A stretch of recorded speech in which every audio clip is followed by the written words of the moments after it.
आणि दिलीपभाई तळेकर साहेबांना वाढदिवसाच्या शुभेच्छा।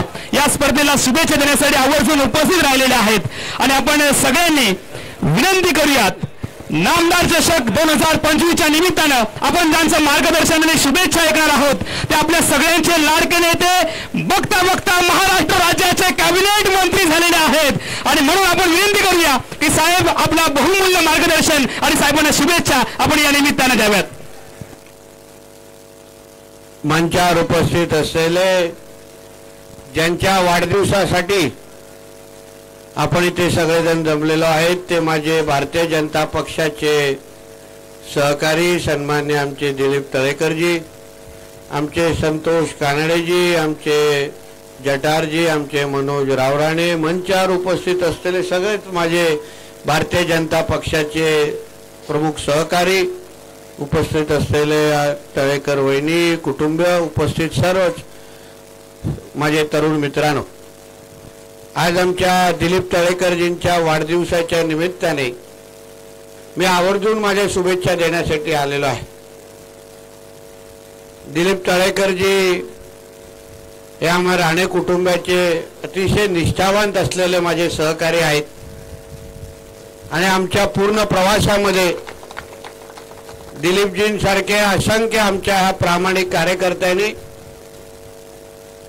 सगळ्याच परिस्थितीमध्ये, चांगल्या वाईट दिवसामध्ये आम्हा राणे कुटुंबाबरोबर जे उभे राहिले, ताकद दिली आणि म्हणूनच आज जेव्हा आपण सगळे ताकदीने इथे उभे आहोत ते फक्त ना फक्त आमच्या दिलीप तळेकरजींसारख्याच कार्यकर्त्यांमुळे आहेत, ही भावना आमच्यामध्ये आहे।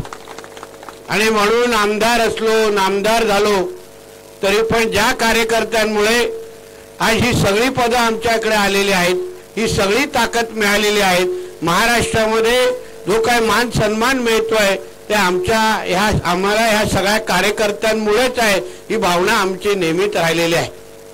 आणि म्हणून त्यांची सगळी इच्छा पूर्ण करणं, त्यांच्याबरोबर ताकदीने उभं राहणं। क्रिकेटमध्ये जसं कुठलीही मॅच जिंकण्यासाठी प्रत्येक खेळाडू तेवढा महत्त्वाचा असतो, मॅच जिंकण्याबरोबर जी काही टीम एकंदरीत आम्हाला लागते ते माझ्याबरोबर ही पूर्ण टीम असल्यामुळे मी कुठलीही मॅच अजूनपर्यंत हरलेलो नाही, हे या सगळ्यांमुळेच आहे। म्हणून आमच्या दिलीपजींना मी त्यांच्या भावी वाटचालीसाठी मनापासून शुभेच्छा देतो। तरी अशाच प्रामाणिक पद्धतीने, कारण का जनतेच्यासाठी लढणाऱ्यापैकी माझा हा सहकारी आहे। जेव्हा जेव्हा जनतेवर कुठलाही अन्याय होतो तेव्हा पहिला फोन हा आमच्या दिलीपजींचा असतो आणि तो अन्याय दूर करण्यामध्ये ते माझ्या खांद्याला खांदे लावून उभे असतात। म्हणून माझ्या ह्या तरुण सहकार्याला त्यांनी अशाच ताकदीने जनतेची सेवा करत राहावं। कदाचित आता ह्या प्रवासामध्ये पुढच्या वर्षी जेव्हा आज त्यांचा वाढदिवस येईल तोपर्यंत मधल्या काही स्थानिक स्वराज्य संस्थेच्या निवडणुका झाल्या असतील तेव्हा कदाचित नावापुढे कुठलं तरी पद निश्चित पद्धतीने असेल, या शुभेच्छा मी त्यांना या निमित्ताने देतो। अन्यही लोकांनी चिंता करू नये, त्यांच्यासाठी पण तोच विषय आहे, त्यांच्याही वाढदिवसामध्ये मध्ये येतील तेव्हा पण हेच भाषण रिपीट मोडवर असेल, ते तुम्ही चिंता करू नका। परत एकदा आपण आमच्या दिलीपजींना आणि त्यांना मनापासून मी शुभेच्छा देतो। इथे उपस्थित असलेल्या सगळ्याच क्रिकेट संघांना तुम्ही जे ह्या नामदार चषक मध्ये भाग घेत आहेत तुम्हाला सगळ्या जणांना मनापासून शुभेच्छा देतो। थोडा धावपळीचे दिवस आहेत, उद्या कॅबिनेट असल्यामुळे वेळेत एअरपोर्टकडे पोहोचून फ्लाईट पकडायची आहे, म्हणून लगेच यानंतर निघण्याची परवानगी आपण द्याल अशीच अपेक्षा व्यक्त करतो। इथेच थांबतो। जय हिंद, जय महाराष्ट्र। धन्यवाद साहेब। ज्या पद्धतीने आपण धन्यवाद साहेब, खरोखरच मला यावेळी आपण या ठिकाणी याल, वेळ मिळेल ही शाश्वती नव्हती, पण सकाळी आपल्याकडे आल्यानंतर आपली भेट घेतल्यानंतर आणखी वाटलं होतं की आता भेट झाली, आता काही साहेब येत नाहीत। पण ज्यावेळेस साहेबांना बोललो साहेब दुपारी, पण साहेब मला डायरेक्ट सांगितलं साहेबांनी तुझ्याकडे आल्याशिवाय मी जाणार नाही।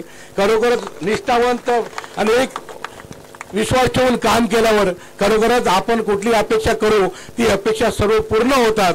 म्हणूनच आम्ही माझ्यासारखे असंख्य कार्यकर्ते साहेबांचे जिल्ह्यातनं तर पूर्ण महाराष्ट्रात साहेबांचे कार्यकर्ते आहेत आणि साहेबांवर प्रेम करणारे आहेत.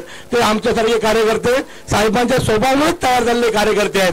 म्हणून साहेबांना पुन्हा एकदा खरोखर उद्या कॅबिनेट आहे, त्यामुळे साहेबांना धावपळीचं सर्व फास्ट शेड्यूल आहे, त्यातूनच वेळ काढला साहेबांनी. साहेब खरोखरच पुन्हा एकदा आभार मानतो आणि आपल्याला धन्यवाद देतो. आपण या ठिकाणी आलात आणि मी तो थांबतो. धन्यवाद साहेब. धन्यवाद दिलीपभाई तळेकर साहेब. साहेब, या मतदारसंघाची इच्छा होती की तुम्ही आमदार व्हावं, ती इच्छा तुम्ही पूर्ण केली. साहेब, या मतदारसंघाची इच्छा होती की तुम्ही नामदार व्हावं, तीही इच्छा साहेब तुम्ही पूर्ण केली. आणि नितेजी राणे साहेब, या मतदारसंघाची अजून एक इच्छा आहे की तुम्ही येणाऱ्या कालावधीमध्ये जिल्ह्याचे पालकमंत्री व्हावं आणि तीही इच्छा येणाऱ्या कालावधीमध्ये तुमच्या माध्यमातून पूर्णत्वास जाईल, अशी आपण सगळ्यांनी आशा व्यक्त करूयात. आणि साहेबांना पुढील कार्यक्रमासाठी निघायचं असल्यामुळे आपण